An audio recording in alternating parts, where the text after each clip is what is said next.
D is for diesel. Diesel engines work by fuel being injected into a cylinder's combustion chamber and then compressing the air that results to such a degree that it causes a small explosion within the cylinder and thus propulsion. Whereas in a petrol engine, a spark plug is required to ignite the fuel, but in a diesel, only the act of compressing the air itself within the cylinder is needed to create energy. The diesel engine itself was invented by German engineer Rudolf Diesel in 1892, and it's still used widely today.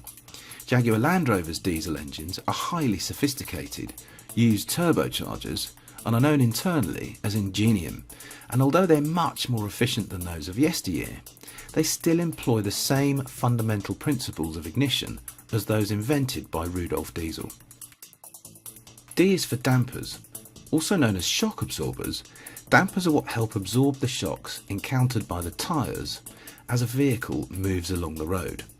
A damper converts the energy of this shock into another form of energy, usually heat. Most dampers work hydraulically, but some use air, as in the Range Rover, or electronics, as in most of high-end vehicles, and this is to aid the speed and style of response to that initial shock. D is for dynamic drive.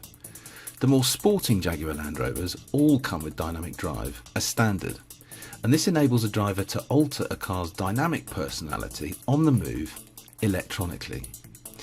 Dynamic drive achieves this by altering the mapping for the throttle and gearbox when on the move, changing the weight and feel of the steering, the severity of response from the electronic stability program, the speed and severity of response from the rear differential, and, most vitally of all, the stiffness of the dampers. In all-wheel drive Jaguars, such as the F-Type SVR, dynamic drive also alters the delivery of the four-wheel drive system to make the car feel either more or less like a rear-drive car, depending on whatever a driver wants. Ultimately, dynamic drive enables a driver to tune their car in a way that, 20 years ago, would have required a complete change of car, rather than just the press of a button or two. D is for designers. The work of the car designer has become both harder and more simple in recent years. Harder because the emphasis on design has never been more keenly scrutinised than it is today. If a car looks great but drives moderately, it will more than likely succeed. But if it drives like a dream but looks plain, it'll probably fail. But the role and methodology of the car designer is aided greatly nowadays by computers, of course. Just about every modern road car is designed first on a computer using computer-aided design programs. Even so, a truly talented car designer, such as JLR's head of design Ian Callum, can still make a huge difference to a brand's identity and therefore its success.